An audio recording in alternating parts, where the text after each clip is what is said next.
Merci beaucoup. Merci à tous. Je laisse sans tarder la parole à Madame M. Narrouf, ancienne présidente de la TUJ Tunisie, la TUJ France peut-être aussi, et board member de plusieurs entreprises tunisiennes. Merci, merci. Et puis, désolé de vous avoir interrompu dans des échanges qui peuvent continuer tout au long de la journée. Donc, je suis vraiment ravie de pouvoir modérer ce panel autour des talents au sens large, avec des panélistes vraiment de... Je vais vous les introduire, ça va être passionnant. Juste un petit clin d'œil parce qu'on utilise aussi l'IA pour notre événement et on est en train de capter tous ces échanges, toutes ces bonnes idées pour pouvoir justement les capitaliser et les restituer à qui de droit, à nous tous d'abord et aux différentes parties prenantes et décideurs. Donc, une petite surprise sera présentée en fin d'événement pour justement avoir une synthèse de tout ce qui va être, de tout ce qui est en train d'être dit et ce qui va se dire. Notre panel va s'intituler Autour des talents avec toute une dynamique autour des formations et de l'employabilité, de la formation de base au scaling des compétences seniors, à l'entrepreneuriat. Comme ça, on aura un panorama vraiment très large de l'IA au regard de ce parcours d'un employé ou d'un entrepreneur. J'ai le plaisir de recevoir des panélistes de différents parcours et différents bords. D'abord, Sifelouk. Sifelouk Kamoun est un pionnier dans l'informatique et dans l'Internet en Tunisie. Il a fait partie, il y a 40 ans, de l'événement autour de l'IA en Tunisie. Il est fondateur de Sésame Université avec un engagement assez important sur la synergie entre le monde de l'entreprise et le monde universitaire. Il a été PDG du Centre informatique national. Il est professeur émérite à l'ENSI et aujourd'hui il consacre beaucoup de son temps à former les jeunes et les moins jeunes sur l'IA. Sifelouk, probablement, je vais d'abord commencer par vous pour vous poser d'abord la question, il y a 40 ans, comment c'était l'IA et qu'est-ce qui nous a permis aujourd'hui d'avoir justement cet avantage compétitif par rapport au talent. Je pense qu'on l'a et il faudra continuer à l'avoir. Et dernier point par rapport à ce sujet, comment vous, de façon spécifique à l'Université Sésame, vous êtes en train de on va dire, de vous adapter à cet environnement en transformation pour intégrer l'IA dans vos programmes. Donc, une question là qui va de il y a 40 ans à aujourd'hui et qui prépare l'avenir. Bonjour tout le monde. Merci beaucoup, Emna, pour cette introduction. En fait, avec mon ami Jean-Paul Hatton, nous sommes témoins de l'époque qui semble dater du siècle dernier, mais c'est vrai, c'est le siècle dernier. Mais comme le temps passe vite et comme il s'accélère, on a l'impression que ça dure depuis très longtemps. En fait, c'est vraiment une circonstance particulière d'être présent aujourd'hui avec vous et vivre cette seconde révolution, je dirais, de l'informatique, après les avoir vécu et accompagné pendant toutes ces décennies, celle de l'Internet. De me retrouver dans le plongeon et dans le monde de l'IA, c'est aussi un privilège et je suis heureux que je sois encore parmi vous pour le vivre. Mais je pense pouvoir passer encore quelques années. Et mon ami Karim Beguigir, qui était là tout à l'heure, je lui ai posé la question. La santé, il m'a dit, c'est l'IA et la santé, je te promets que dans 3-4 ans, il va y avoir des choses qui vont te permettre de vivre 10 ou 15 ans en plus. Donc je suis un peu rassuré. Je vais peut-être pouvoir vivre jusqu'au prochain séminaire quand on parlera de celui-ci. En fait, en 1986, quand on a organisé ce séminaire tuniso-français, on l'appelait comme ça, c'était une série de séminaires qu'on a démarré dans le cadre de la coopération entre la Faculté des sciences de Tunis, à qui je rends hommage, où j'étais directeur de département, qui avait démarré en 1975, et l'INREA, qui s'appelait l'IRIA. C'était un programme de coopération qui ouvrait des perspectives de recherche et d'études avancées à nos ingénieurs, à notre première promotion d'ingénieurs. Donc, dès le départ, quand on a lancé cette formation d'ingénieur à la Fac des sciences, on voulait s'ouvrir sur les compétences et sur les sciences les plus avancées dans le domaine. Donc, on a attaqué une série de séminaires, dont le premier en 78, qui portait, lui, sur les réseaux. Et on appelait ça séminaire tuniso-français pour marquer chaque année un événement par rapport à cette coopération.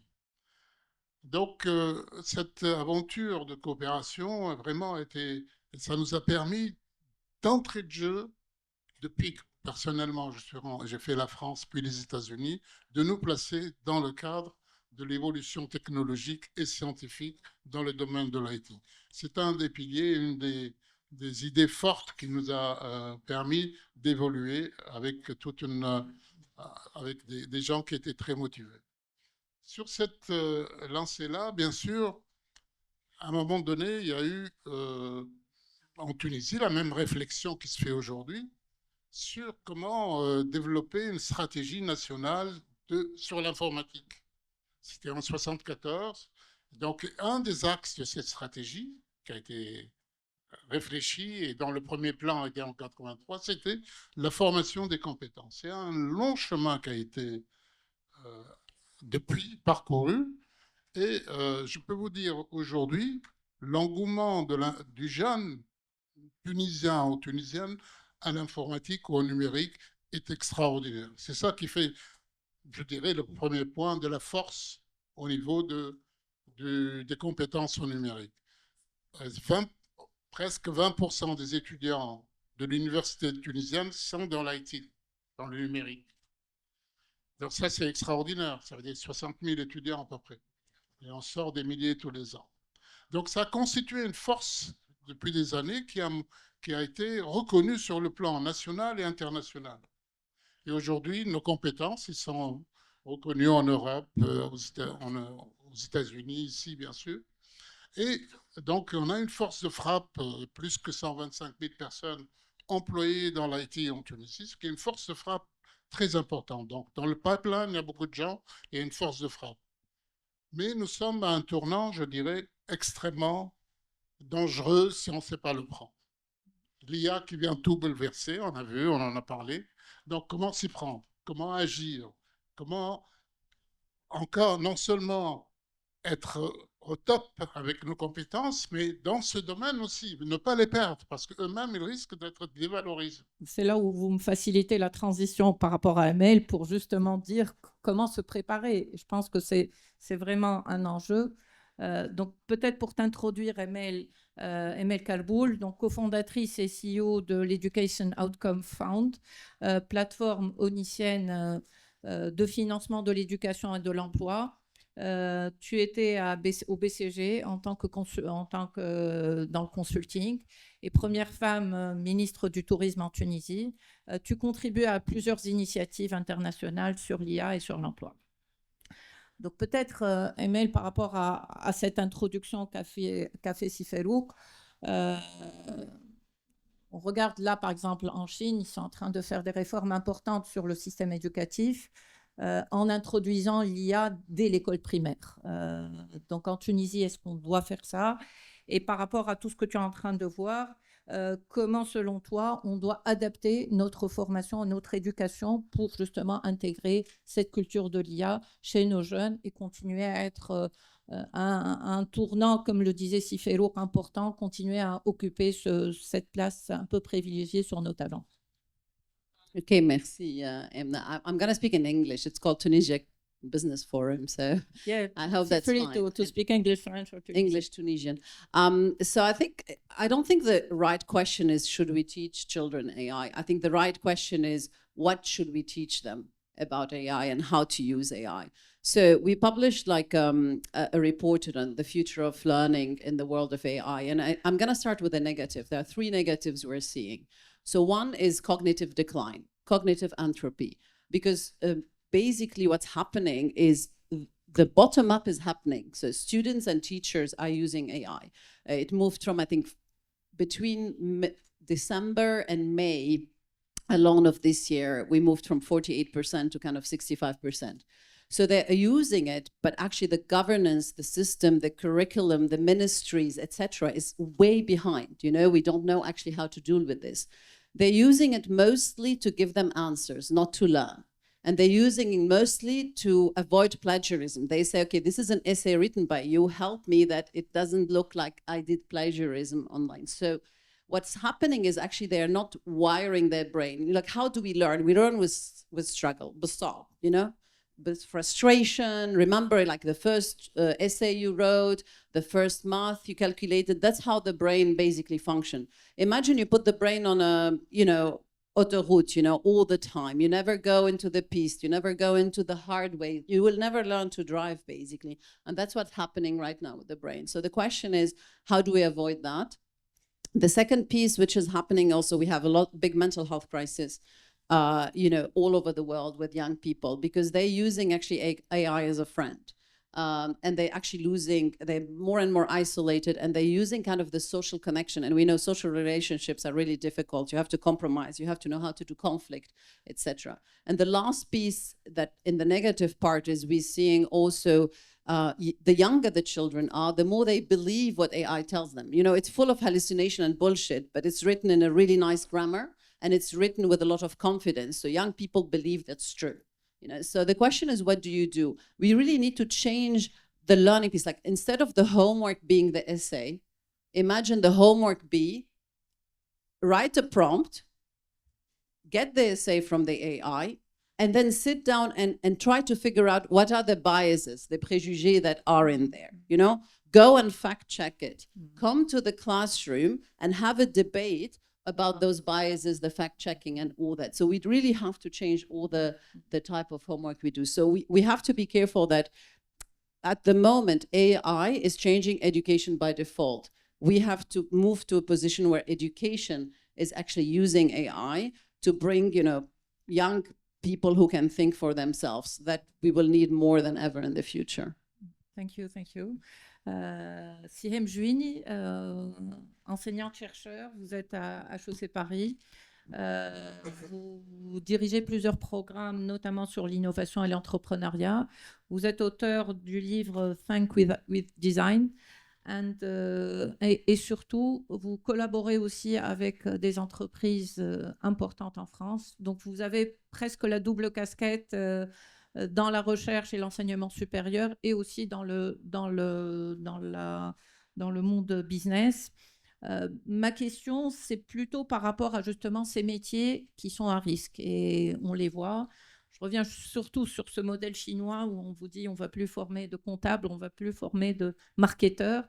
Est-ce qu'il faut y croire ou pas? Comment vous êtes en train de faire à HEC et plus largement aux universités françaises pour adapter vos parcours de formation pour pouvoir produire des talents qui soient employables demain?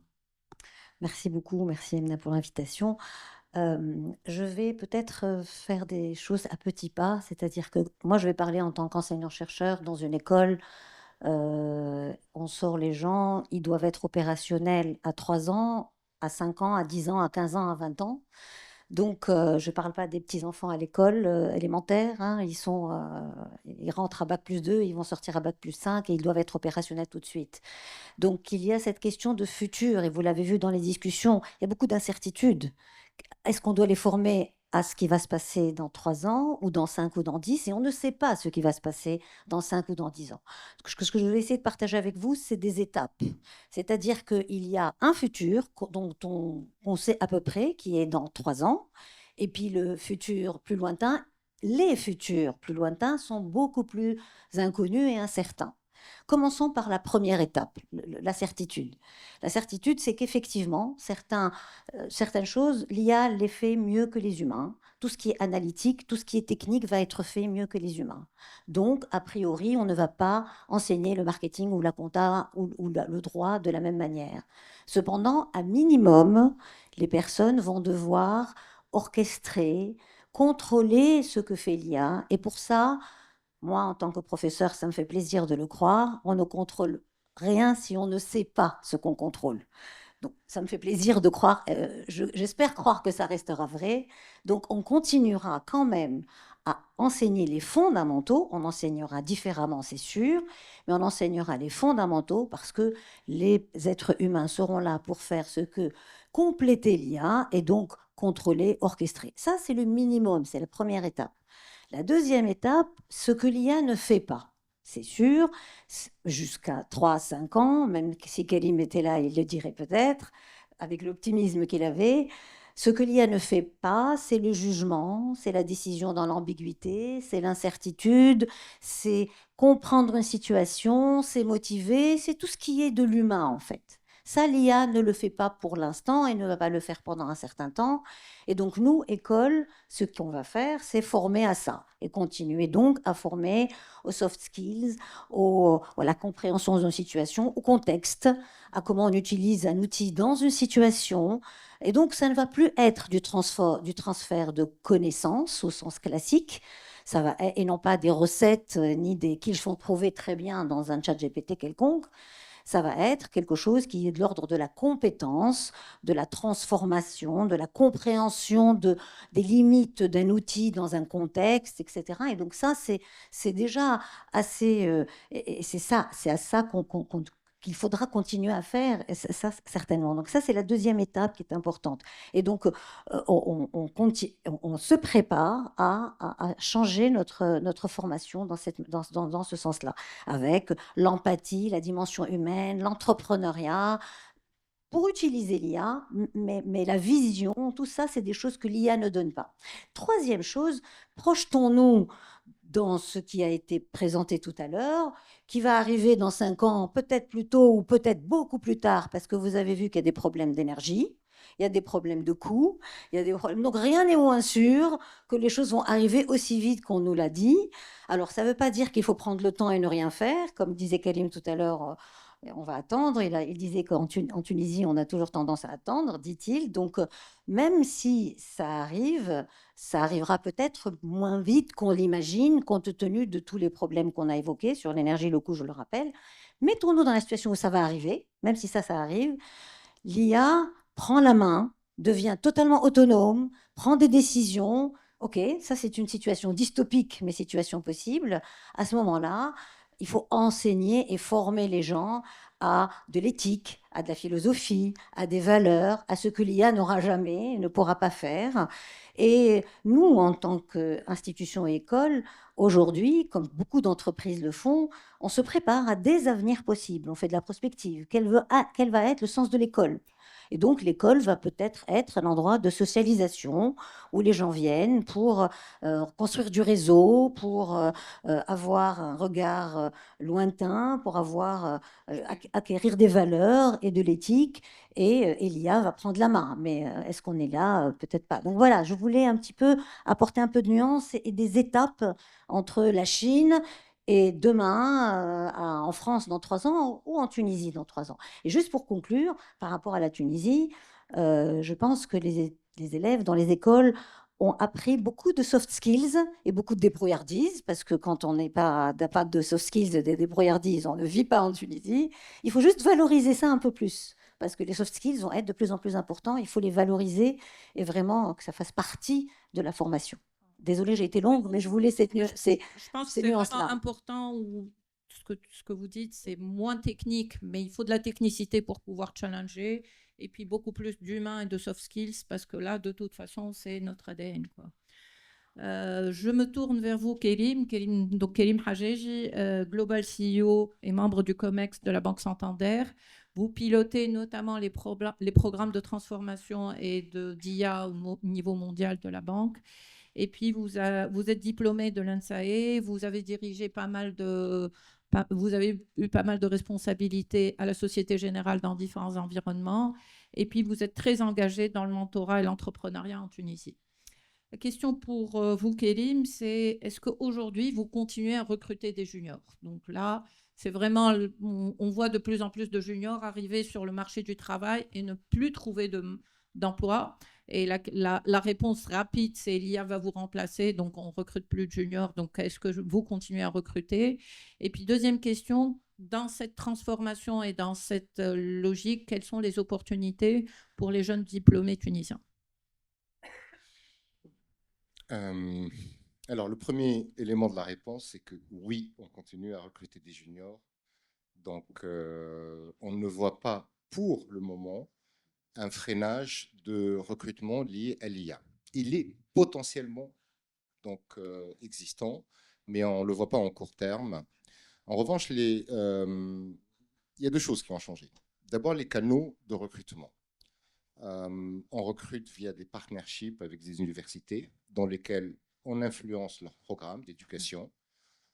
Santander a une division entière qui s'appelle Santander University, qui a des accords avec les universités du monde entier, pas uniquement pour recruter, mais aussi pour financer des programmes, pour financer le business dérivé des universités.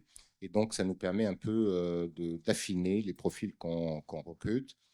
Et on recrute aussi au travers maintenant ce qu'on appelle l'internship, c'est-à-dire on recrute plus sur CV, franchement ça existe moins, c'est plutôt pour les jeunes, des jeunes qui sortent de diverses écoles et universités, qui passent 6 mois, et quelque part ça leur permet de faire l'équivalent du stage, mais un peu plus long, mais en même temps de les juger sur pièce, si j'ose dire. Donc ça, c'est un facteur qui a changé. Maintenant, les profils ont changé. On a parlé de capacité de jugement, c'est vrai, je confirme. Franchement, faire l'IA, il faut démystifier. À la fin, c'est des algorithmiques qu'on peut faire rapidement, statistiques, maths, stats, etc. Bac plus 2, 80%, 90% des algorithmes clés sont accessibles à l'ingénierie de base. Mais ce qui a changé, c'est la capacité de calcul. Et donc, en fait, moi, recruter des gens qui savent faire l'IA d'une manière basique, ça ne m'intéresse pas. D'abord, il y en a de plus en plus. Et en plus, voir ce que font les gens, même y compris de testing, etc. Je préfère d'agents qui contrôlent les agents, des agents IA qui contrôlent les agents. Bon, je ne vais pas rentrer dans cette partie technique. Ce qui m'intéresse, c'est, la capacité d'adaptation. Parce que les métiers, en réalité, tous les métiers, c'est les mêmes, sauf que ça devient des métiers augmentés par l'IA, que ce soit le juridique, le marketing, vous l'avez cité, le développement informatique. Donc, ce qui m'intéresse, c'est des gens qui ont une capacité d'apprentissage continu et une capacité d'adaptation via des transformations qui deviennent plus courtes. Donc, entre la révolution industrielle, la vapeur et puis l'informatique, on a eu 3 ou 4 siècles.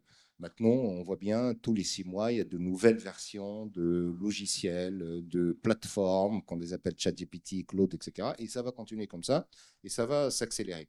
Donc, ce qui m'intéresse, c'est vraiment, en dehors de la formation de base, c'est la capacité d'adaptation, c'est la capacité de se transformer. Les entreprises se transforment de plus en plus rapidement, et il faut des gens qui puissent accompagner ça. Et ça, on le note dans les soft skills.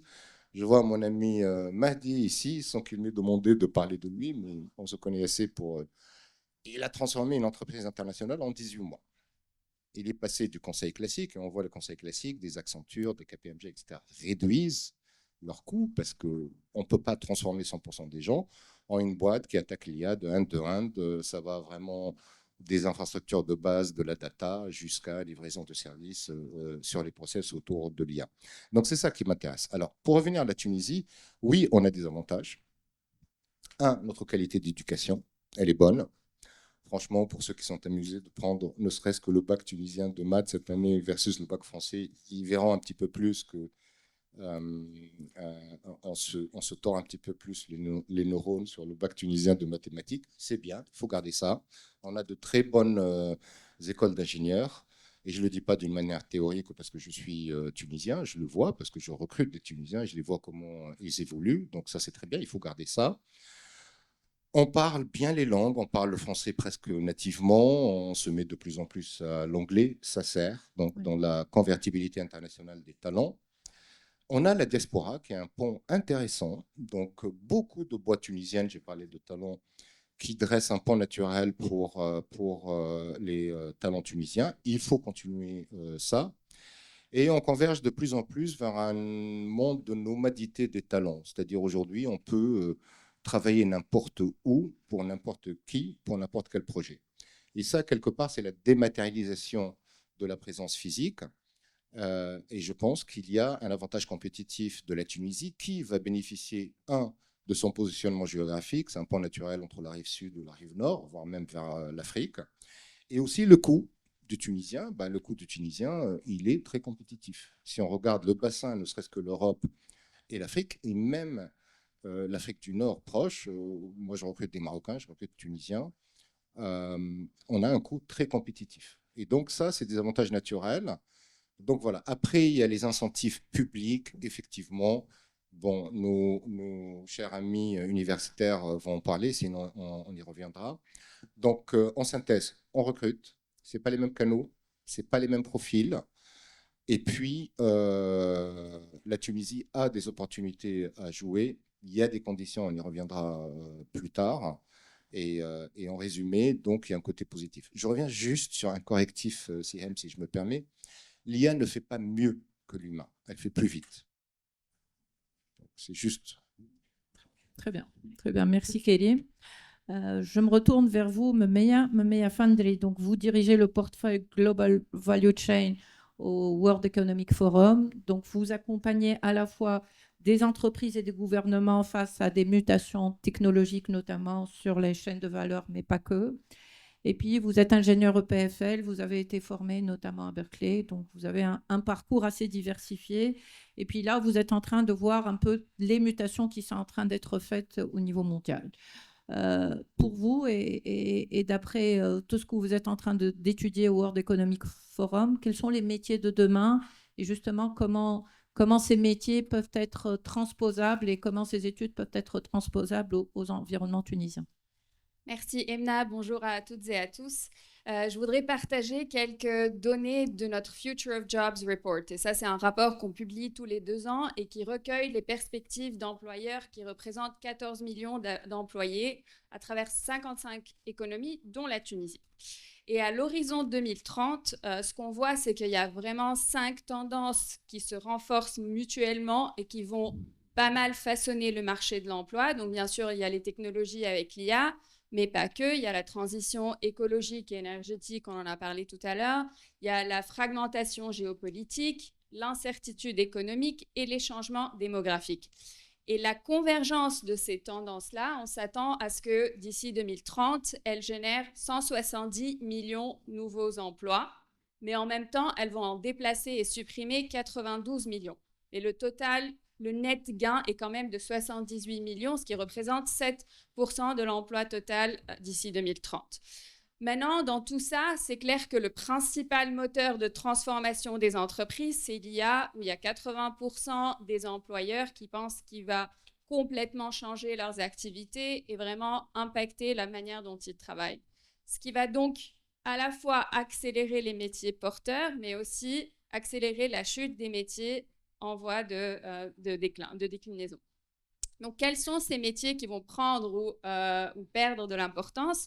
Alors, bien sûr, la croissance la plus rapide, on la voit sur les métiers du numérique, les spécialistes du big data, de l'IA, les spécialistes de la cybersécurité, aussi les ingénieurs fintech, par exemple, mais aussi les métiers de la transition écologique et énergétique, les spécialistes du renouvelable, les spécialistes des voitures électriques et autonomes, ce qui est étroitement lié à l'essor de l'IA et un véritable enabler à cette transformation-là. Après, en termes de croissance absolue de nombre d'emplois, il y a quand même les métiers de première ligne qui vont enregistrer la plus forte croissance, les agriculteurs, les chauffeurs-livreurs, les ouvriers du bâtiment et de la construction ou de l'industrie agroalimentaire, même s'ils vont voir leur métier et leur workflow être complètement impactés et transformés par l'IA qui va de plus en plus les impacter. En contrepartie, certes, comme tu l'as dit, vous l'aviez dit tout à l'heure, les métiers liés à l'administratif, au secrétariat vont enregistrer une baisse. Et puis, il y aura aussi un recul assez rapide en termes d'agents de saisie de données ou d'agents des services postaux, des designers graphiques également, par exemple.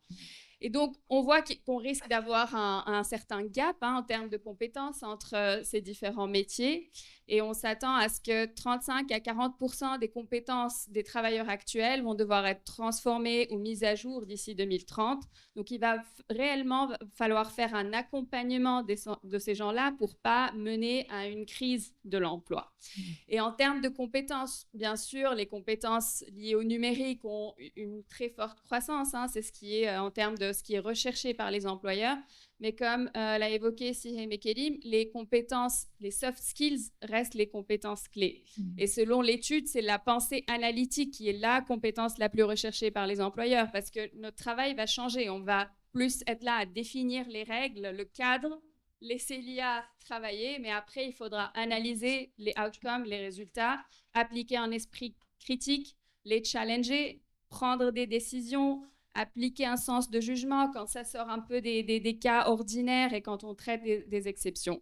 Il y a aussi l'agilité, la flexibilité et la résilience parce qu'on est dans un contexte global où les choses évoluent à une vitesse rapide et il va falloir s'adapter en continu.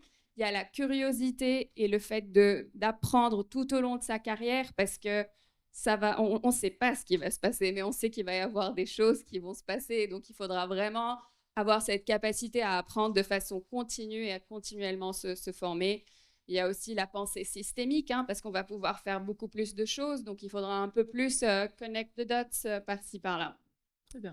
Après, donc, la clé maintenant, c'est comment intégrer l'IA de façon à ce qu'il augmente l'humain, à ce qu'il booste la productivité et l'économie plutôt que de fragiliser l'emploi. Et c'est là où on parle de la collaboration entre l'humain et la machine, où on essaye de laisser l'IA faire les tâches peut-être répétitives ou les tâches analytiques qui requièrent un grand nombre de données, tandis que l'humain peut se concentrer sur le jugement, la créativité, les interactions humaines. Et donc, la question clé, c'est comment tirer parti des complémentarités de l'humain et de l'IA pour un outcome plus positif. Très bien, très très bien. Peut-être justement pour upgrader ou upscaler ces humains, donc je me tourne vers vous, Hichem El Loumi. Donc vous êtes président du groupe Coffee Cab, un leader mondial dans le câblage automobile. Vous êtes vice-président de l'UTICA. Vous êtes ingénieur Polytechnique Supélec et vous êtes également président des conseils d'affaires tuniso-marocains et tuniso-portugais. La question, c'est justement, on parle beaucoup de transformation des compétences et justement comment interagir avec l'IA. Pour vous, à la fois dans votre entreprise et au niveau de l'UTICA, comment vous êtes en train d'accompagner les seniors pour qu'ils acquièrent justement cette compétence de l'IA et qu'ils apprennent à s'adapter à ces nouveaux métiers et à ne pas se retrouver au chômage parce qu'ils n'ont pas su monter sur la vague. Merci Emna, bonjour à tous. Bon, effectivement, moi je vais parler de l'angle industriel, parce que là on a un panel d'experts, de spécialistes, de professeurs-chercheurs, mais moi je vais être plus terrain, industrie. L'industrie tunisienne est très intéressante. C'est quand même 20 milliards d'euros d'export, essentiellement vers l'Union européenne. 10%, enfin 50% plutôt, c'est industrie mécanique électrique. C'est des composants automobiles, aerospace, électronique, plasturgie technique et autres. Donc, il y a déjà un intérêt très intéressant. Alors, au niveau de l'UTICA, on travaille beaucoup avec les universités, avec les centres de formation. Nous avons mis en place un certain nombre de projets tels que Link4In pour mettre en rapport les startups avec les talents tunisiens et les accompagner pour être efficaces. Il y a également Digital Talent, qui est aussi un travail notamment par la Fédération d'éthique de l'UTICA. Je salue pour ça Faïs Selem, qui est ici présent, centralien, membre de la TUJ également. Donc il y a un grand travail de rapprochement entre d'un côté les entreprises, mais également les centres de formation et aussi les universités. Donc ça c'est un travail qui est très intéressant. Par rapport à l'utilisation de l'intelligence artificielle au niveau des entreprises. Tout à l'heure, Aslen a parlé de 10% d'entreprises. Je pense qu'il y en a plus. Surtout quand je parle de ce tissu industriel qui est à très grande valeur ajoutée. Peut-être que l'information n'est pas tout à fait exacte, Mais aujourd'hui, notre groupe, le groupe Coficab que je dirige, il travaille sur les process industriels avec l'AI, avec l'intelligence artificielle. Comment, avec le machine learning, on arrive à optimiser les process et à sortir des produits bonne qualité du premier coup avec une bonne performance. Également, au niveau de la recherche et développement, au niveau de l'innovation, il y a un grand travail au niveau, par exemple, du développement de nouveaux compounds, parce que nous, on fabrique des câbles, donc les isolants sont l'une des matières principales. Et là, on arrive à optimiser les recherches pour trouver de nouveaux produits, de nouveaux compounds, ou bien pour le design de nos produits. Le design se fait beaucoup plus facilement avec l'AI et il y a beaucoup d'applications qui donnent de la performance, de la compétitivité. Bien entendu, l'AI n'est pas un outil, c'est une compétence. Et Madame l'a bien expliqué, il faut savoir utiliser l'AI. Il faut savoir garantir la confidentialité. Utiliser ChatGPT, Copilot ou Claude sans savoir réellement le risque pour l'entreprise de dévoiler des secrets, de dévoiler des informations. Et c'est pour ça qu'il faut former donc les cadres, les employés, les personnes qui sont censées utiliser l'intelligence artificielle et ne pas laisser libre accès aux employés, aux collaborateurs d'utiliser à leur manière, mais professionnaliser l'utilisation de l'intelligence artificielle. Il y a un très grand challenge. Moi, je voudrais passer un petit message à la diaspora qui est ici présente. Je vois que pour la plupart, ils sont beaucoup plus dans les services bancaires, dans l'IT, mais je ne vois pas beaucoup dans l'industrie. Alors que le grand challenge de la Tunisie aujourd'hui, c'est comment accélérer l'industrialisation de la Tunisie. Et je fais un appel aux compétences tunisiennes de la diaspora pour rejoindre un peu le challenge tunisien qui est de monter en gamme, qui est de développer notre industrie. Et je crois que c'est un point qui est très, très important. Ils peuvent être entre la Tunisie et leur position internationale. Ils peuvent ne pas rentrer au pays, mais je pense qu'il y a quand même un défi national qui consiste à aider à l'accélération industrielle de la Tunisie. Et la Tunisie déjà fait très bien au niveau de cette industrie, notamment dans des domaines technologiques. Merci. Effectivement, je pense qu'il y a un point que vous soulevez, c'est que chacun d'entre nous n'aura pas un seul métier demain, mais il aura plusieurs métiers, plusieurs casquettes. Et c'est là où une contribution à développer notamment des sujets, des entreprises en Tunisie peut être un levier intéressant parce que c'est du give back, c'est de la valorisation et c'est vraiment un win-win pour tout le monde. Je reviens vers vous, Sifelouk, parce que je trouve que votre expérience, notamment entre Timuil et Sésame, est vraiment une très belle expérience et un très beau retour d'expérience. On parlait beaucoup du rapprochement entre l'entreprise et l'université. Là, vous faites partie d'un groupe qui a acheté une université, donc et piloté ou embarqué par une personne de la diaspora. Donc, on est vraiment dans l'exemple concret où il y a un Tunisien de la diaspora qui a choisi de contribuer à sa manière à faire ce rapprochement. Et je pense que là, vous le voyez au quotidien dans vos programmes et dans les programmes auprès de Timuil notamment.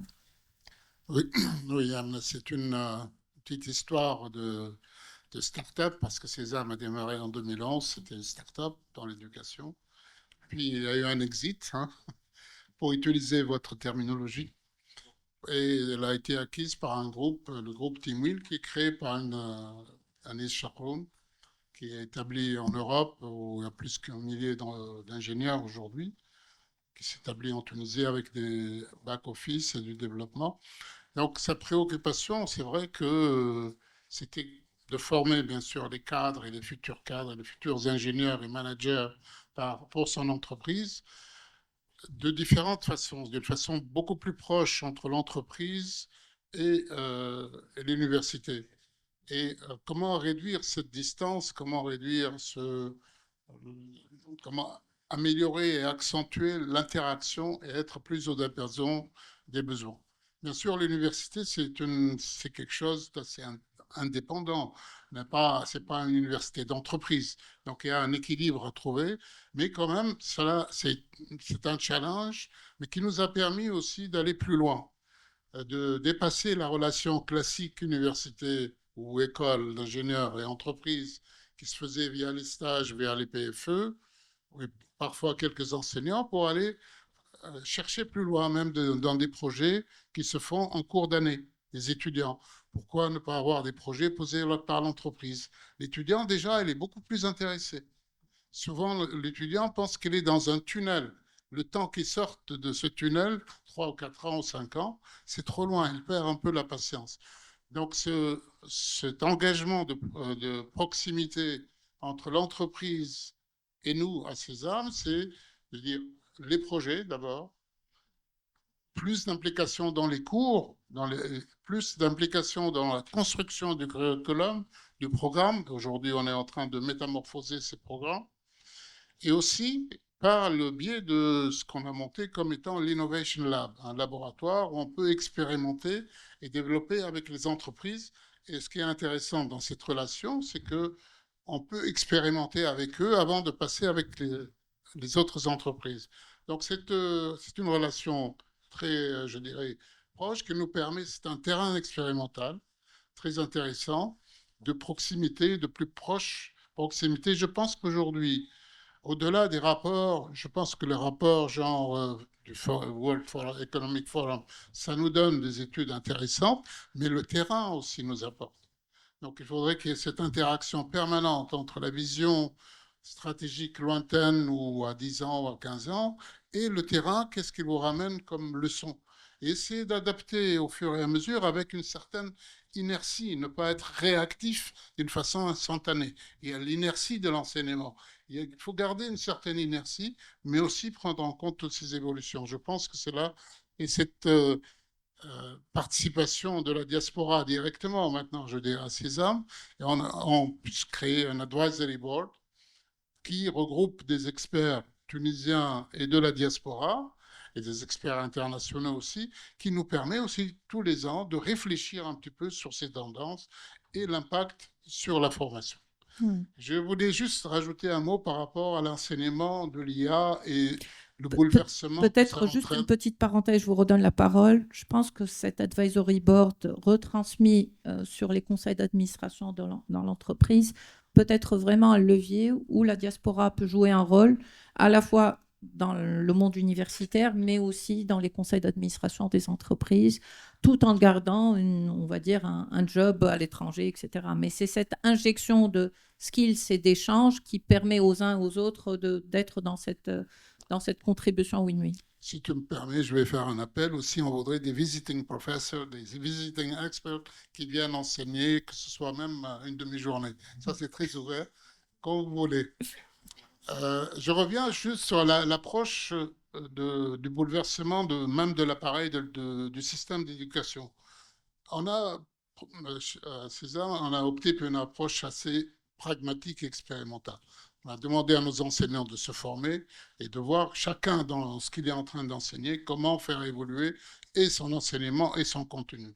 Donc on n'a pas une vision dogmatique pour le moment. D'abord, l'incertitude est claire, elle paraît très clairement.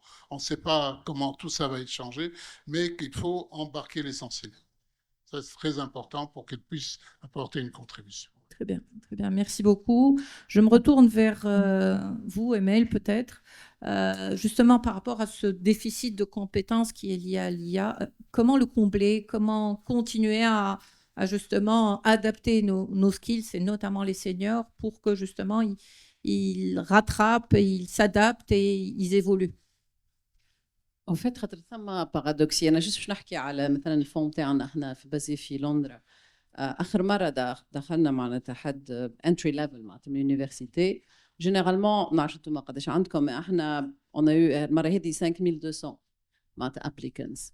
تنجم تاخذ ال 500 احسن واحدين فيهم طيش السي في نتاعهم كله في السماء واللي يهبط تاخذ اي واحد منهم كلهم اي في ليج كلهم يتكلموا برشا لغات كلهم عندهم فولنتيرينغ كلهم عندهم انترنشيب معناتها ثم مونك دوبورتونيتي لا فيريتي معناتها مش ثم كان سكيل جاب ابري كي تجي تشوف ليكيب نتاعنا نتاع الاي اي وفات عندي هيد اوف اي اي اللي جبته من جي بي مورغان شد بي دي وساقيه اوكي نهار كل طلع له فسلاح حتى حد نجم يهزه خاطر اون فان كونت وحده ومعاه 2 ولا 3 ستاجير il m'a transformé par exemple نعطيك ان اكزامبل هذيك لا بيرسون هذيك ما نلقاهاش مره اخرى هذيك عندي سكيل جاب علاش على خاطر نمشي نحكي مع مينيستر في ناميبيا تقول نحب نعمل بروجي نتاع البيت انفونس تقول لي انت ارجع لي غدوه معناتها قبل لازمني 3 شهور 4 شهور باش نجم نرجع من البروبوزل قداش معناتها هاو ماتش ات كان كوست بير تشايلد شنو لي انترفونسيون كل شيء هو ينوزا ديفلوبي عنا معناتها ال ال ام تاعنا خاطر كيما سي هشام قال اون دو فير اتونسيون الداتا الكل تقعد عندنا معناتها اون بو لي كونيكتي مع كلود ولا مع جيميني ولا حاجه اما وي اون ذا داتا معناتها وي اون ذا ال ال ام توا نحكي مع المينيستر نروح لوتيل وي ران ذا داتا معناتها نحط انا او فات ترانسكريبت نتاع الديسكسيون نتاع مع المينيستر نحطوها في ال ام تاعنا غدوه صباح تعطيني فيرست بروبوزل اي اون ا تيستي الاولانيين مع فريمون معناتها الكوست اون ذا جراوند اي اون ا 90% دو ثينك دونك هو تعرف يقول لي انا ما حش اعطيني زوز انترن اعطيني 3 انترن اعطيني بودجي باش نشري دي توكن اوكي ان معناتها فات يعمل في خدمه معناتها احنا مش اون ريكروتمون مي نجموا نعملوا حاجات ما كناش نجموا نعملوهم قبل فوض عندي 100 بيرسون يخدموا 6 اشهر عندي 1 بيرسون و4 ستاجير وان بودجي نتاع توكن et je peux atteindre la même chose. Donc, هذيك ثم ce conflit معناتها le manque d'opportunités. Au fait, أنا je trouve que le danger اللي في الIA اللي مازلنا au fait ما فهمناهش بالكدا c'est au fait مش خاطر باش نحي الخدمة c'est باش نحي learning curve. باغ اكزومبل الهيد اوف ليجل نتاعنا افوكا سينيور كيو على كريم دونك معناتها لازمنا دي سونتين دو كريم دونك مش الكلهم لازم يجيو من سيليكون فالي تو سا بون ستارت اب اكت وبرشا عباد حكاو كابيتال اي تو سا لا دوزيام بارتي سي فريمون لومبلويابيليتي دي جون احنا عندنا بروجي اون انفستي 6 مليون دولار في تونس en fait on prend des jeunes qui sont au chômage ونخدموا مع des partenaires et qui font un skill gap training et qui le placement surtout في الخدمة et la retention في الخدمة et on s'est rendu compte au fait on avait une théorie في مخنا قلنا معناتها au fait train place retain et on s'est rendu compte في الخدمة que c'est faux au fait it's not train place retain au fait c'est place train retain خاطر les entreprises حاجتهم بحد البارح les jeunes, ils en ont marre quand ils ont été au chômage, tu vas les parquer, il y a un autre programme, ta formation, garantie. Donc, on a réduit au fait presque 40 heures de train et qui بداو في الخدمة وقتها comment on peut les train and return. خاطر كيما حكيهم بكري au fait la plupart des entreprises في تونس كلهم صغار معناتها SME. ما عندهمش des départements RH très sophistiqués. Donc, en fait, on s'est rendu compte que le training skill gap. En fait, on n'a pas de vrai skill gap en Tunisie. On a un placement and retention gap. Et donc, les intermédiaires, en fait, les intermédiaires, qui ont un RH qui est outsourcé. En fait, il a où je le خدم. Il match les jeunes. Donc, c'est les universités. Donc, pour moi, voilà, c'est un courtage. En fait, la deuxième transformation, c'est tout ce que les milliards que l'État dépense, par exemple, pour les universités, et je sais que ça peut être controversial. نحب نبدل الديبونس نحطهم more outcomes focused. معناتها نحب نشوف كل يونيفرسيتي في تونس شنو هو الامبلويابيليتي نتاعها وريني ستاتستيك وريني قداش ابري 2 ans ابري 3 ans وريني لي سالير نتاع العباد واعطيني انا معناتها كوم ايتا جو باي بار ان بونus par rapport à l'outcome. Et donc, on peut avoir cette data aujourd'hui à un prix vraiment très réduit. Et les troisième groupe, c'est les gens déjà fait le lifelong learning, mais aussi avec l'investissement. ليلى تخدم لها 20 سنه غاديك تقول لها لندي باش نبدل لك خدمك اي اي وفوندردي ها ويبينار تعلم الاي اي نو سي با سا سا فا با مارشي معناتها لازمك ان فري انفستيسمون في الكومبيتونس هذوك كيفاش باش تبدل الخدمه دونك يا ان ترافاي معناتها سور بلوزيور نيفو مي انا بالنسبه لي معناتها اخيب حاجه هي هذيك الليرنينغ كيرف كان نضيعوا الليرنينغ كيرف معناتها 10 سنين 20 سنه اخرين on va pas avoir de médecins seniors, on va pas avoir d'avocats seniors, on va avoir des gens qui savent pas réfléchir au fait. Et ça, c'est vraiment le danger. Très bien, très clair. Peut-être je me retourne vers vous, Kéline. Justement, Justement, sur cet, on va dire, apprentissage des seniors et cet accompagnement des seniors, comment vous êtes en train de le faire à la Banque Santander et quels sont un peu les retours d'expérience que vous pouvez partager pour qu'on puisse les utiliser dans les entreprises tunisiennes? Alors en fait, tout ce qui a été dit est vrai, mais parfois son contraire aussi. D'ailleurs, c'est ça qui est passionnant, hein, dans l'IA. Il y a des éléments contradictoires, ce qui prouve quand même, parce qu'il faut attendre un petit peu pour voir comment tous les secteurs d'activité vont évoluer. Alors, avant de parler des seniors, je vais parler des juniors. Dans le secteur bancaire, mais pas uniquement, l'obsession aujourd'hui, c'est ce que moi j'appelle en anglais IRC, I pour income. Augmenter le chiffre d'affaires et une compétitivité qui est à la JP Morgan. JP Morgan, la capitalisation boursière, c'est bien simple, c'est-à-dire la valeur de marché, elle est la somme des 10 premières banques européennes. Et les Européens perdent des parts de marché. Les 30 dernières années, sur le marché européen bancaire, les Européens ont perdu 25% de parts de marché, qui est exactement gagné par les Américains. Donc, augmenter le chiffre d'affaires, les revenus des banques pour servir les actionnaires, pour financer leur développement, et ce qui reste pour le capital réglementaire, est une obsession.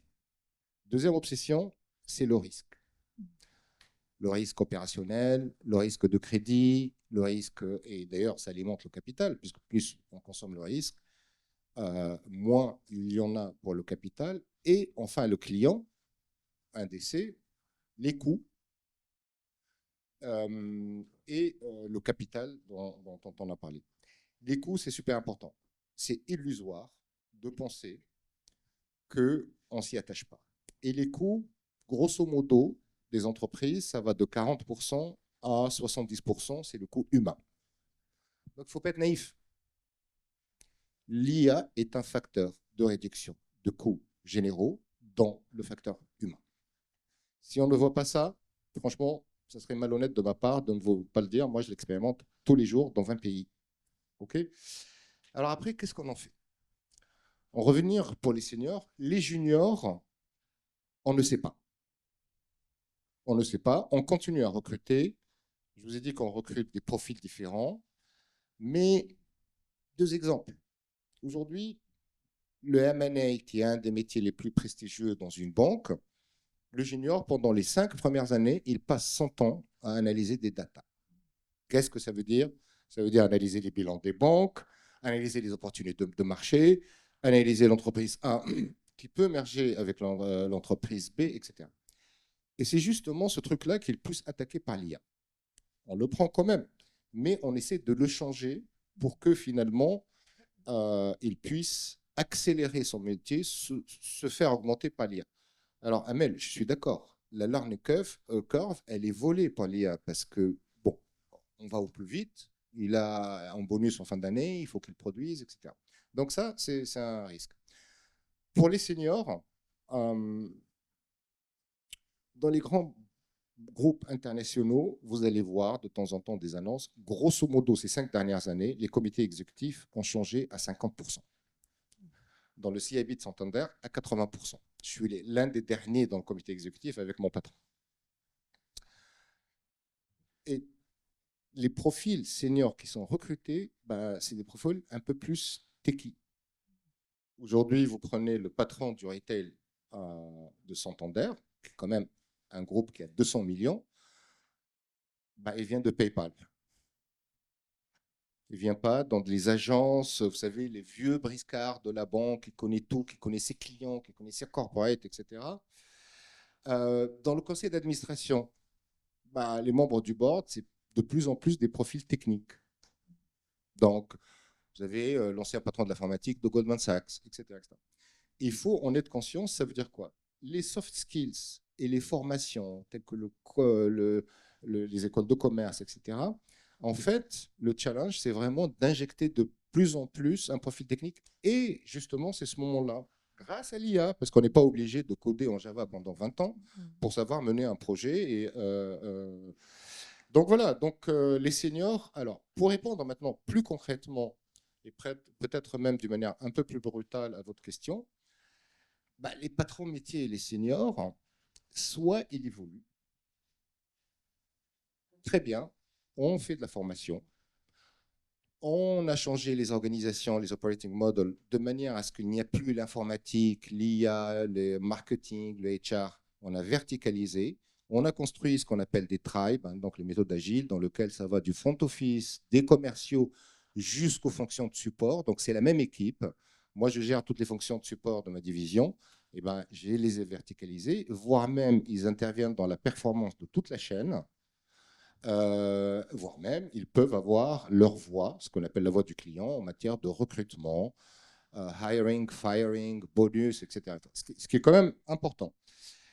Et en contrepartie, on a des indicateurs sur ce fameux IRC4, et je peux vous assurer qu'un senior peut rester moins dans son poste aujourd'hui si lui-même ne se transforme pas. Et donc, moi, je vous le dis pour qu'on se prépare à ça. Maintenant, si on fait le parallèle en Tunisie, on a parlé tout à l'heure, ça n'a pas été dit. C'est vrai qu'il faut ouvrir un peu plus le capitalisme familial pour donner des opportunités aux Tunisiens, parce que le marché tunisien aussi a besoin de ces compétences-là. C'est vrai, je suis totalement d'accord avec ce que vous avez dit, le partnership entre les universités et l'industrie. Voilà. Donc, et moi, je l'aime beaucoup, je le fais au Mexique, je le fais au Brésil, je le fais en Espagne, etc. En contrepartie, les universités doivent avoir un catalogue, j'allais dire de services, mais lapsus révélateur, d'éducation qui soit flexible. On ne peut plus rester avec le même formation marketing d'il y a 20 ans, quoi. Et donc, cette flexibilité, cette évolution doit aussi être à l'écoute du marché. Si moi, je viens dans une telle université et je dis, bon, je vous recrute 200 informaticiens dans les 6 prochains mois, mais en revanche, j'ai besoin que vous les calibrez sur ça. Par exemple, l'espagnol, si je les recrute à Madrid, faites-moi une formation accélérée en espagnol, etc., etc. Et donc, les entreprises, quelque part, il faut qu'elles dressent un partnership dans lequel ce n'est pas uniquement pour l'outcome, c'est-à-dire placer leurs étudiants, mais c'est aussi toucher leur programme d'éducation. Très clair, et je pense que de plus en plus, on commence à avoir des formations qui sont très courtes, une formation d'une journée, mais presque tous les 3 mois, cette petite journée. Et c'est cette presque proximité de plus en plus proche entre le monde universitaire et le monde de l'entreprise qui va se créer parce qu'il y a vraiment cette accélération pour les différents métiers. Donc cette composante technique IA doit être injectée de façon régulière et de façon continue. Je me retourne vers vous, Sihem, justement, parce qu'on parlait beaucoup d'opportunités, de recherche, d'innovation. Et je pense que ça va rendre cet environnement encore plus riche et encore plus prospère. Comment vous le voyez avec l'IA? Comment vous êtes en train de le voir évoluer? Comment on peut l'adapter dans notre environnement tunisien? Merci. Je vais juste réagir rapidement. Oui, vas-y. Donc, je suis totalement d'accord sur l'apprentissage. Notre crainte, nous, en tant qu'enseignants, c'est de mettre sur le marché des gens qui ont tout fait faire par ChatGPT pendant les 3 ans et qui, arrivés dans l'entreprise, n'auront pas appris les fondamentaux et n'auront pas la possibilité non plus d'apprendre le métier parce que ChatGPT continuera à faire ce qu'ils font dans les entreprises, ce qu'ils sont censés faire les premières années dans l'entreprise. C'est la crainte de ce learning curve qui va transformer tous les métiers, et c'est la crainte fondamentale des écoles pour essayer de... C'est pour ça qu'il faut quand même garder les fondamentaux, mais ça sera enseigné autrement, bien sûr, pour qu'on puisse orchestrer des agents en comprenant ce que les agents font. Et juste pour rebondir sur ce que vous dites, les 3 choses importantes dans nos écoles, c'est, quel que soit le pays, et je rejoins tout à fait ce que vous avez dit, c'est il faut les soft skills, le relationnel, apprendre à apprendre, se transformer, être flexible parce qu'on ne sait pas de quoi l'avenir est fait, l'interdisciplinarité. Ça, c'est, moi, je suis dans une école de commerce, mais je travaille de manière très proche avec une école d'ingénieurs et une école de design. Et tous les programmes interdisciplinaires sont très importants, que ce soit à l'échelle d'un module, d'un semestre, ou carrément des échanges entre écoles. De plus en plus de gens, à notre époque, on faisait une école, soit du commerce, soit de l'ingénieur, soit du design, etc. Maintenant, ça n'existe plus. Et d'autant plus le cas avec l'IA, c'est faire différentes disciplines, parce que même si c'est l'IA qui le fait, enfin, comprendre les autres disciplines, c'est très important. Je gère un programme comme ça, et l'interdisciplinarité fondamentale. fondamentale. Et enfin, pour réagir sur le dernier point, c'est toutes les écoles savent maintenant et de plus en plus, et Sésame certainement, qu'on fait de la formation initiale, mais surtout de la formation tout au long de la vie, parce que de toutes les manières, tous ici, on va devoir faire de la formation tout le temps. Donc, je voulais rebondir sur ça. Alors maintenant, je vais répondre à la question que tu m'as posée. Pardon d'avoir fait cet aparté. Tu parles de recherche. Peut-être que je vais prendre encore une fois, une petite pause. Et je vais dire qu'est-ce que c'est que la recherche, parce que c'est un mot, voilà, tout le monde a des fantasmes derrière ce mot-là. C'est quoi la recherche, de mon humble et modeste point de vue, hein. Faire de la recherche, c'est poser une question, faire une hypothèse, dire est-ce que ça c'est vrai, explorer cette question et cette hypothèse de manière méthodique et rigoureuse, c'est-à-dire faire des tests, des expériences pour savoir si ce qu'on a imaginé est vrai ou pas, faire ces expérimentations, mais de manière rigoureuse et méthodique, s'appuyer sur la connaissance qui existe, l'état de l'art pour savoir comment on le fait, arriver à une conclusion, c'est oui, c'est non, c'est ça de la recherche. Et donc, quelle que soit la discipline, une fois qu'on a dit ça, on voit bien ce que l'IA va faire, mieux, plus vite, moins bien, je ne sais plus utiliser le superlatif. On voit bien ce que l'IA va savoir faire, c'est-à-dire l'état de l'art. On n'a plus besoin de lire beaucoup de choses, tout existe très facilement dans ChatGPT. L'exploration rigoureuse et tout ce qui est calcul et analyse et statistique et tout ça, l'IA va le faire. Donc la recherche va être peut-être plus facile de ce point de vue-là et d'ailleurs plus accessible à tout le monde. Et c'est très bien, on fera de la recherche sur faire un état de l'art en Tunisie, aux États-Unis, en Asie ou en Europe. Tout le monde a les mêmes moyens aujourd'hui pour faire ces aspects-là de la recherche. Ça, c'est important. Ce qui va rester humain, c'est la question. Quelle est l'hypothèse qu'on va se poser? Quelle est la question qu'on a envie d'explorer? Et puis la conclusion qu'on en tire. C'est ça qui restera principalement humain. Et l'IA va accélérer certaines parties de la recherche et va faciliter. Et donc, juste pour la Tunisie, et là, il y a une opportunité énorme pour la Tunisie, et ça rejoindra le lien entre la recherche et l'entreprise. Vous avez parlé de la place de l'entreprise dans Sésame pour faire les programmes. Il y a ce qu'on appelle de l'alternance. Et ce n'est pas uniquement un stage ou un projet de fin d'études, mais c'est les 3 années ou les 5 années, l'étudiant est dans une entreprise et il apprend, il fait cet aller-retour théorie et pratique. Et là, l'IA ça va être au service et avec l'IA. Donc ça, c'est une manière de rapprocher les entreprises des écoles. L'alternance, c'est quelque chose. Je gère un programme en alternance depuis 20 ans avec des polytechniciens, des étudiants d'HEC. Donc, quel que soit le niveau, l'alternance se fait. Il se fait avec des techniciens, mais aussi avec des bacs plus 5. Ça, c'est une chose. Et la dernière chose, c'est les thèses. Et je me permets de prendre un petit moment là. Je ne sais pas, quelqu'un a dit, ça n'est pas théorique, ce que je dis, ça n'est pas une thèse. Une thèse, ça n'est pas forcément théorique. Une thèse peut être, et d'ailleurs une bonne théorie, c'est une théorie qui nous permet de comprendre le réel. Une thèse théorique qui ne permet pas de comprendre le réel n'est pas une bonne thèse ni une bonne théorie. Donc une thèse, c'est pas forcément théorique. Et donc il y a ce qu'on appelle, et je m'adresse aux entrepreneurs et à l'industrie, et c'est Loumi en particulier, vous savez, vous le faites certainement, il y a ces thèses partenariales entre entreprises, thésards et laboratoires, ce qu'on appelle des thèses de partenariat, industrie, laboratoire, ou ce qu'on appelle en France des thèses CIFRE. Je crois que le dispositif a été mis en place en Tunisie et qu'il y a depuis 2 ans quelques thèses CIFRE qui se développent. L'avantage, il est double.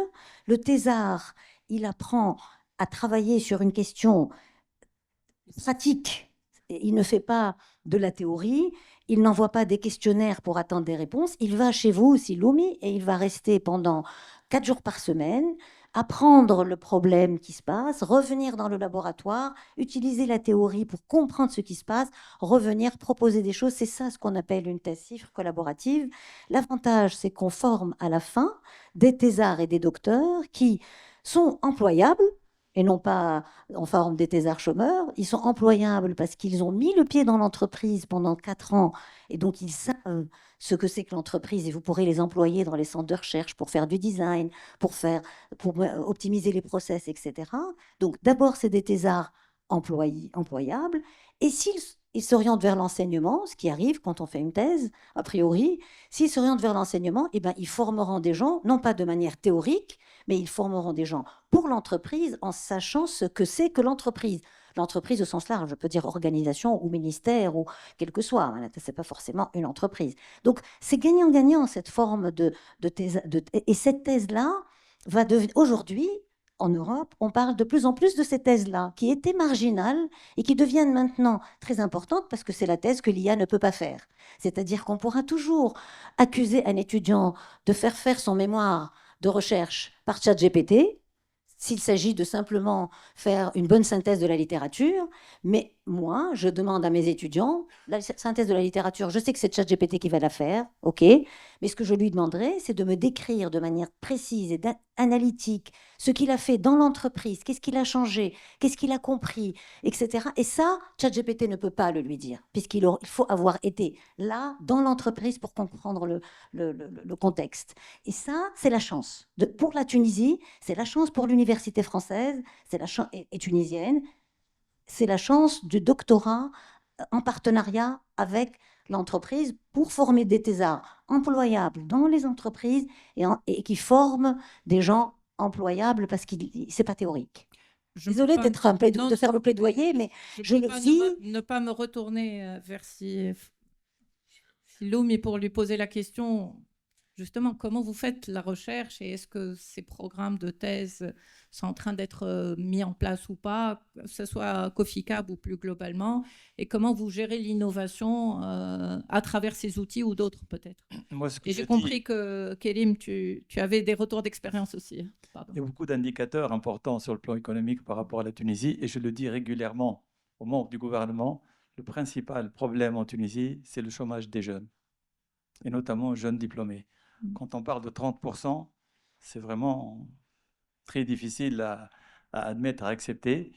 Et la solution, en premier lieu, c'est l'adéquation entre les formations d'enseignement professionnel ou universitaire avec les besoins de l'économie et des entreprises.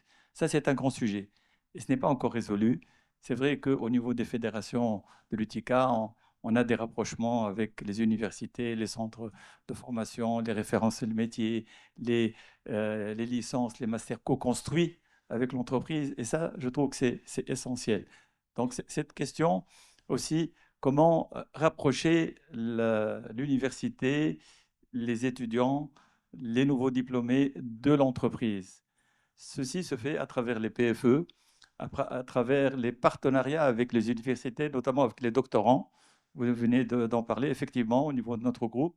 On fait appel à des doctorants et ils préparent des thèses, notamment sur des sujets de recherche et développement, des sujets d'innovation. On est très connecté particulièrement avec le secteur automobile, tout ce qui est voiture électrique, tout ce qui est voiture autonome, voiture connectée. Le développement durable également est un point essentiel, la transformation énergétique, la transformation digitale. Et il y a beaucoup de sujets que l'entreprise peut proposer aux jeunes étudiants, aux doctorants, aux diplômés, pour qu'ils se rapprochent de l'entreprise et qu'on puisse ensemble réduire ce taux de chômage. Je crois que pour moi, c'est le secret de la réussite vers lequel nous devons travailler. C'est réduire le chômage. Comment le réduire? C'est faire de la croissance, c'est créer des entreprises, c'est attirer les investissements tunisiens et internationaux. Et nous avons un tissu industriel très intéressant. Nous avons des entreprises tunisiennes qui sont développées à l'international et qui ont besoin de ces compétences de notre diaspora. Donc moi, je fais encore un appel à la diaspora pour venir aider les entreprises tunisiennes à se développer à l'international, à faire de la croissance, à améliorer leurs performances. Et je pense que c'est du gagnant-gagnant. Pour les Tunisiens, c'est de se rapprocher de leur pays. Et pour les entreprises, c'est de se développer, de croître. Et surtout à l'international, nous sommes un petit pays avec un petit marché et un pays qui est ouvert à l'international. Donc la concurrence est totale. Et la seule opportunité, c'est le développement international. Merci. Kélim, vous vouliez continuer. On a juste les questions-réponses juste après. Hein. Je finis et on a les questions-réponses. Non, je voulais compléter ce que j'avais dit tout à l'heure, mais auparavant insister. Et effectivement, je crois beaucoup. En fait, en réalité, ce que vous nous disiez tout à l'heure, c'est que les étudiants maintenant, il ne faut pas qu'ils apprennent uniquement à résoudre des problèmes, mais aussi à identifier les problèmes à résoudre, ce qui est quand même très nécessaire au niveau de l'IA. Et l'interdisciplinarité, j'y crois à fond. Et d'ailleurs, juste anecdotiquement, chez Santander, on recrute de plus en plus de gens diplômés en philosophie. Et parce que la formation de la philosophie, en plus de tas d'autres choses, c'est des gens qui savent raisonner. Et savoir raisonner par rapport à des problèmes complexes dans un environnement dans lequel l'exécution des aspects techniques sont de plus en plus leveragés sur l'IA, c'est quand même important. Non, on n'a pas les universités, mais aussi l'environnement autour de l'université. L'itinérance, par exemple, ça se développe beaucoup. Moi, en Pologne, 60% de mes ingénieurs, je ne les ai jamais vus. Ils sont chez eux. On ajoute à ça, après le Covid, la capacité de travailler chez soi. Alors, il y a des entreprises qui accordent 3 jours par semaine, d'autres 2 jours par semaine. Il y a des entreprises un peu le callback qui revient, mais c'est une tendance de fond. Elle arrivera. Et ça, je pense qu'il y a une fenêtre pour la Tunisie.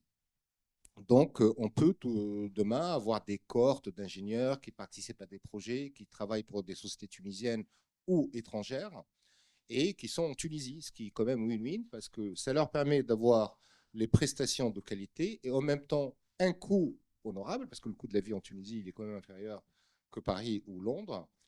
Et puis, l'État, la Tunisie, l'économie en bénéficie en matière de taxes, etc. Donc ça, je pense que c'est une stratégie à laquelle il faut Modulo la réfléchir. réglementation de change. Hein. Alors, On ne veut ça pas nous porter la amène même au question deuxième que Karine sujet. tout à l'heure.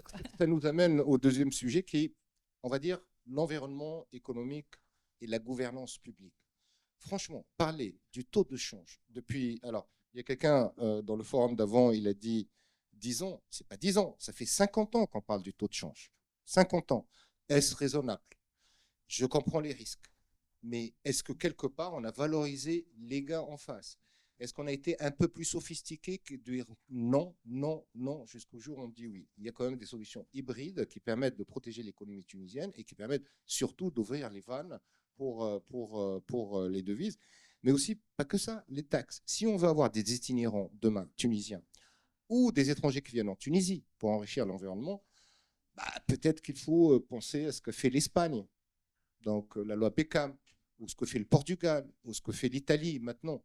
Et donc, il va falloir quand même réfléchir à l'environnement réglementaire, fiscal, de change, etc., avec la perspective que les cycles économiques s'accélèrent et qu'il y a une place pour la Tunisie, parce qu'on ne va pas absorber tous les talents que vous nous formez avec le marché tunisien, qui reste quand même limité. Et peut-être qu'il faut réfléchir à ça, et ça, c'est décidé. Donc voilà, moi j'attends que la gouvernance publique décide et prend des risques, parce qu'il n'y a pas des solutions parfaites. Bien. Peut-être pour conclure, justement, il y a des retours d'expérience que vous avez vus et qui peuvent être adaptés à notre environnement, que ce soit pour attirer, pour fidéliser et pour faire grandir les talents IA. Moi, je recrute un Suédois à Malaga, à Samahni, quand même. Les 5 premières années, sa fiscalité est capée à 25%. Alors, pour conclure, je dirais que l'expérience internationale montre que les initiatives de développement de compétences les plus impactantes sont celles qui se reposent sur une collaboration étroite entre le secteur privé, le secteur public et le secteur académique. Donc, avec le secteur public, pour vraiment s'appuyer sur les données du marché et des offres d'emploi pour définir les besoins futurs et en faire des programmes de développement nationaux, pour aussi savoir vers où diriger l'investissement, de sorte à ce qu'il aille vers les initiatives, les programmes les plus pertinents. La collaboration avec le monde académique pour justement faire en sorte à ce que les formations soient plus flexibles et pour les adapter selon les besoins du marché, pour co-concevoir des modules, y intégrer des formations en entreprise comme on l'a évoqué, mais aussi des collaborations entre différentes parties du secteur privé pour mutualiser les bonnes pratiques en termes de formation et faire scaler les programmes et les façons de faire les plus efficaces. Et quelques exemples, pour reprendre un exemple de l'industrie, il y a l'Association des industriels de la métallurgie en Turquie qui a fondé un centre de développement de transformation numérique qui accompagne les membres de l'association vers cette transformation-là. Et ils ont créé une Digital Factory qui reproduit dans un environnement de test, une situation industrielle. Et ce qu'ils font, c'est que les employés des membres de l'association viennent se former dans cette Digital Factory à des pratiques autour de l'IA et des technologies. Et après, ils sont même allés plus loin où, pour pérenniser cette dynamique, ils se sont associés à l'Université technique d'Istanbul pour créer un master en IA orienté industrie. Et ce qu'ils font, c'est que le master a été co-conçu avec les membres de l'association. Il y a l'université qui offre les formations théoriques et la Digital Factory qui accueille les formations pratiques en plus de projets en industrie. Un autre exemple, Western Digital en Thaïlande, ils ont eu du mal à recruter les besoins, les compétences en numérique, en IA. Et donc, ils ont collaboré avec une université pour développer des programmes, mais ce n'était pas le webinaire à faire à côté. Ils ont intégré cette formation dans le flux et le workflow des employés, de sorte à ce que les employés obtiennent des microcrédits tout en travaillant. Et ce qui a augmenté leurs compétences, ça a augmenté le nombre de progressions et de perspectives de carrière, ce qui est très important pour la rétention des talents. Et puis ça va aussi, on n'a pas besoin d'aller très loin. Au Maroc, OCP a une boucle de collaboration avec l'université Mohamed VI Polytechnique, où il y a les experts d'OCP qui donnent des modules de cours à l'université pour avoir ce côté formation pratique, et puis l'université qui leur feed un peu cette pipeline de talents futurs et qui leur aide à développer leur propre Learning Institute en interne. Et puis pour conclure, après, il y a le modèle exemplaire le plus holistique, on le retrouve à Singapour, c'est le Skills Future programme qu'ils ont, où il y a à la fois le fait de s'inspirer des données du marché pour définir les besoins futurs. Ces données-là vont informer ensuite des comités sectoriels qui regroupent le secteur privé, académique et public pour définir et co-concevoir les programmes de développement et les référentiels de compétences. Et puis, les employés peuvent tout au long de leur carrière obtenir des micro-certifications leur permettant de toujours se mettre à jour. Et ensuite, il y a les grandes entreprises aussi qui aident les PME à implémenter l'IA, parce que ça aussi, c'est un autre challenge à travers du mentorat, de la formation ou même des démonstrations technologiques. Très bien, très bien. Emile, tu voulais compléter? Tout court. أنا بالنسبة لي حاجتين pour transformer تونس معناتها dans le monde de l'IA. أول حاجة currency. وين les milliardaires en Afrique, Afrique du Sud, Nigeria, Égypte. علاش؟ خاطر عندهم معناتها ان مارشي كبير. احنا تونس حكره. اتس ذا تروث معناتها، فهمت؟ معناتها ما نجموش ننجحوا، اللي نجحوا برشا معناتها خرجوا. دونك لازمك تنجح في الانترناسيونال. كان ما عندكش كرنسي اللي هي on the global market, you will never be part of the global economy. That's just simple معناتها. نجم تسال اي حد معناتها. That's so crazy معناتها and frustrating اللي احنا we're not there. والثاني حاجه اللي attract معناتها the seniors in tech and AI. معناتها اللايف ستايل في تونس برجوليه طياره. اوكي it's amazing to live here. معناتها تنجم تعطيهم دي فيزا à durée indéterminée. تجيبهم كم معناتها visiting professor، تعمل fellowship program معناتها سميه تونيزيا fellowship program for the future، وتعطيه شويه معناتها storytelling. We are like a 3,000-year-old country that changed the world despite being very small. معناتها تنجم تجيب الناس الكل هذوما ويقعدوا هنا معناتها we just need to tell a story of an amazing country. أنا أقول لهم Tunisia is the country I love the most and that breaks my heart the most. Okay, معناتها I just love this country وعندنا tellement potential. It doesn't matter what you have, it's what you do with what you have. We are not doing enough with what we have. Merci, merci. Merci beaucoup. Peut-être on va prendre une question et il y a 2 ou 3 questions qui sont dans la file. Allez-y, posez votre question. Posez votre question, allez-y.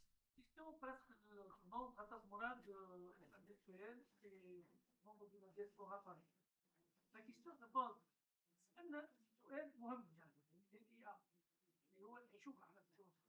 Est-ce qu'on peut poser la question comment protéger الباترونات؟ comment protéger un investisseur؟ لو تراش خرج لو تشوف العجب واللي قاعدين نراو فيه حاليا اللي نراو فيه حاليا هو لا بروتيكسيون تاع فونكسيونير ولا دان ايتيديون ولا غيره. Ça n'a rien à voir. On ne peut pas sauver un pays tant que nous n'avons pas une protection patronale. المشاريع مهمة. وراه مش أنا مرات الجاية في التجربة. أنا عندي أكبر مشروع عديناه في التجربة بفرنسا. يعمل هكا. تو نجو حطيناه على أرض الواقع أو شيء. فرنسا ويكون فرنسا مش معناها يعطينا اليونيفرسيتير كلهم يخمموا في الخدام يخدم على معطيني انت شنو خممت في انا طونك باترون ومو بروتيجي ديجا اكثر الملياردير في العالم هذا في البركان وهم يقولوا لك تقول علاش ثم بروتيكسيون في البترول ثم في الاندستري ميليتير ثم شيء يبقى نحن نعيشوا ان الاندستري وحده اسكو الاي ا موجوده pour protéger le patronat في تونس ولا لا هذا هو. Très bien, merci. J'enchaîne avec les autres questions et après je vous donne la parole. L'IA commence à faire disparaître des emplois en Chine. L'éducation semble se faire à perte. Demain, tous agriculteurs, tous électriciens, tous énergéticiens et tous plombiers. Est-ce que vous êtes d'accord ou pas? Autre question, quelle place a l'IA dans l'élaboration des solutions en politique publique et en optimisation d'indicateurs nationaux? Autre question, comment l'industrie créative et culturelle continue à se développer dans l'environnement de l'IA?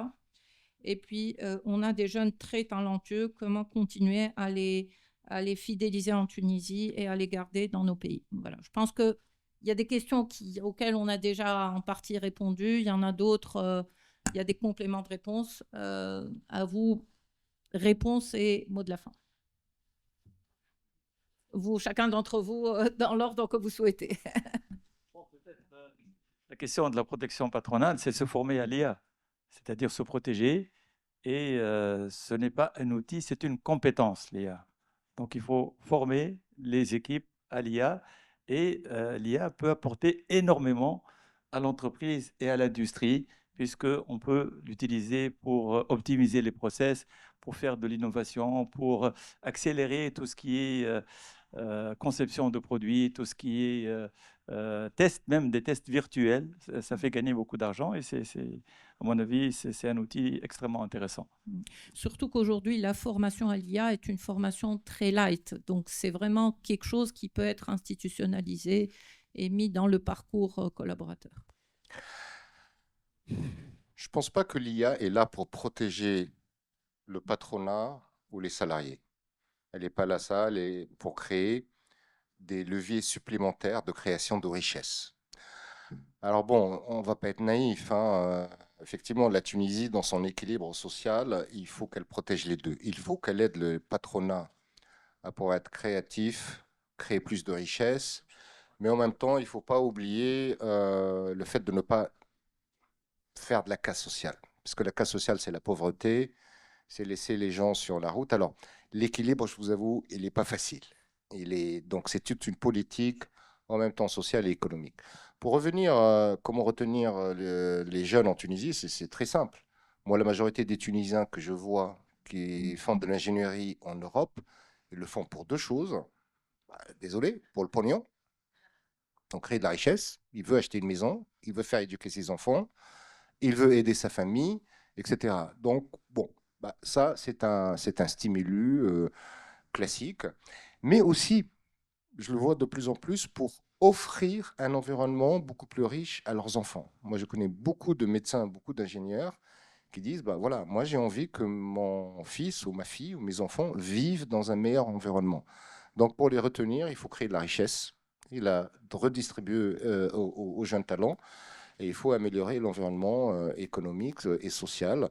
Ça va l'éducation, ça va la culture, ça va quand on part dans une plage, on n'a pas honte de montrer à ses enfants ce qu'on voit dans les plages, donc je ne l'explique pas. Et donc, tout ça, voilà, donc il faut créer de la richesse, il faut la distribuer, et il faut créer un environnement attractif. Et tu as dit tous les bénéfices qu'on a et les avantages qu'on a. La Tunisie, franchement, c'est un pays formidable. Ça peut rendre heureux, pas uniquement les Tunisiens, mais aussi les étrangers.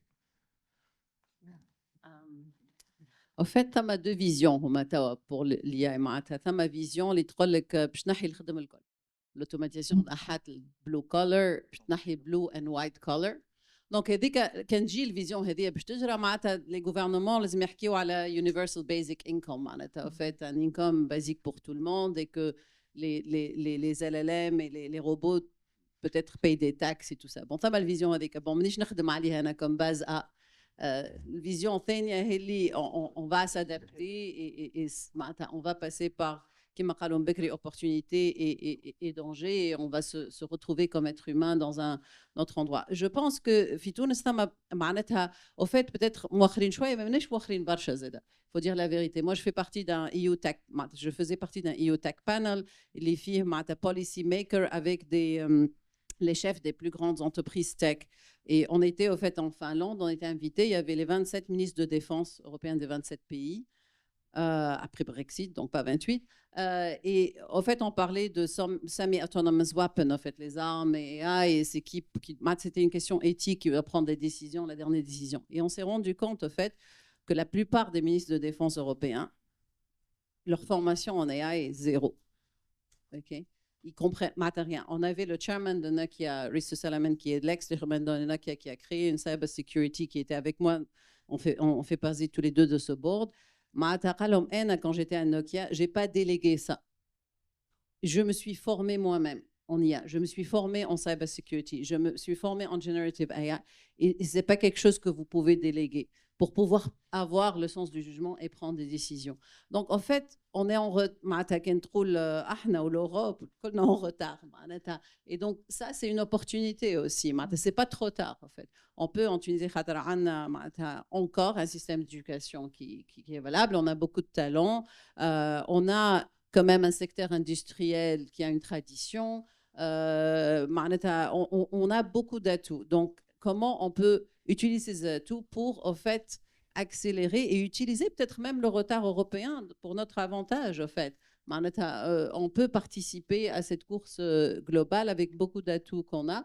Il y a peut-être quelques petites choses, des quick wins dont tout le monde a parlé ici, qui peuvent nous aider à arriver là-bas. Je pense que c'est un peu comme le Covid, on est tous à la même situation et plus on est conscient des atouts qu'on a, plus on pourra aller vite et plus rapidement que les autres. Sihem, vas-y, Sihem, et après Mamia et Sifalo Rander. Je reprendrai un peu comme j'ai commencé en disant, je nuancerai un petit peu, c'est-à-dire que cette peur qui est que l'IA va tout déplacer, déplacer certainement, mais annuler les industries créatives et culturelles en partie, par exemple, etc. Je vais peut-être témoigner de 2 études. Il y a une étude qui a une recherche longue qui a comparé des travaux faits avec IA et sans IA. Et ce qu'on voit, c'est que bien sûr, on peut faire plus vite, on peut faire plus, mais sur du temps long, c'est-à-dire que quand on compare des productions sur une longue durée, on voit que les choses qui viennent par de l'IA sont beaucoup moins originales. On peut faire plus vite, mais c'est beaucoup moins original, c'est beaucoup moins créatif. Donc oui, on pourra faire des jeux vidéo, on pourra faire des films beaucoup plus vite, des poèmes et de la poésie et de la peinture, mais ça manque d'originalité et ça ne sera pas un Picasso ni un Anur Braham, voilà. Donc c'est quelque chose ça sera jamais quelque chose d'original. Ça, c'est la première étude. Et la deuxième étude, c'est une étude très récente du Financial Times qui montre que oui, certainement, on est plus efficace, efficient, plus rapide, encore une fois, avec l'IA tout seul, mais ça ne marche pas quand on est à l'échelle collective. Et on a commencé aujourd'hui ce forum en parlant d'intelligence collective. Les individus sont meilleurs tout seuls, oui, parce qu'ils peuvent poser la question à une IA et l'IA va répondre, mais quand il va falloir se coordonner, ça devient beaucoup plus compliqué. Déjà, c'est compliqué de se coordonner, mais quand on rajoute en plus une coordination IA humain, alors là, ça devient une couche supplémentaire de complexité. Donc, il y a une opportunité, ça n'est pas que de la menace, il y a encore du travail à faire et ça n'est pas... Il y a un vrai travail de design organisationnel, de penser la coordination entre les acteurs, qu'ils soient, en utilisant l'IA, c'est une opportunité, mais il y a c'est pas, ça ne détruit pas tous les métiers bien. Moi, il y a un proverbe africain que j'adore, seul on va plus vite, ensemble on va plus loin. Et je pense que ça illustre complètement ce que vous avez dit. Oui. Et pour rebondir là-dessus, je pense que l'impact de l'IA sur les métiers et l'emploi, il va moins dépendre de la technologie elle-même que des choix que nous allons faire en termes de comment la déployer. Et ça va tout dépendre des stratégies d'investissement, des stratégies d'entreprise, des programmes de développement et de la gouvernance qui va accompagner ce développement. Après, pour ce qui est de la Tunisie, je pense qu'il faut voir un peu plus les opportunités, les nouvelles opportunités qui pourraient s'ouvrir à nous, notamment en termes d'accès au marché étranger, en termes d'accès aux chaînes de valeur globales, surtout qu'en ce moment, il y a une réelle opportunité. Les chaînes de valeur et d'approvisionnement global, quand on parle du secteur industriel, elles sont complètement en train d'être redéfinies. Les flux sont en train d'être redéfinis et les entreprises essayent de plus en plus à se rapprocher de leur marché, alors que nous, là, on a l'avantage d'être aussi bien proche du marché européen que du marché africain. Et puis, on a tout le potentiel pour, en termes de composition démographique, de compétences, de potentiel énergétique. Et donc, voilà, ça va dépendre de nous. Il n'y a plus qu'à. Il n'y a plus qu'à. Sifelo, qu'on a commencé par vous et on clôture avec vous. Oui, je ne m'attendais pas à faire une conclusion, mais si tu veux, pour essayer de boucler la boucle, il y a 40 ans, il y a tout un mouvement qui a démarré, qui a abouti à quand même ce qu'on reconnaît tous comme étant un potentiel de compétences dans le numérique qui est important, reconnu au niveau national et international. C'est le moment maintenant de partir sur peut-être pas 40 ans, mais 10, 20 ans pour dire 4 ans. 4 ans qu'on va être champion dans l'IA. Je pense que c'est important. On peut mobiliser la diaspora, l'université, les entreprises, les laboratoires, tout ça pour vraiment faire converger cette force et se placer, et non seulement encore mieux ce qu'on fait aujourd'hui dans le domaine de l'IA, être champion au moins méditerranéen. Merci de votre patience. Merci, chers panélistes. Très bonne journée.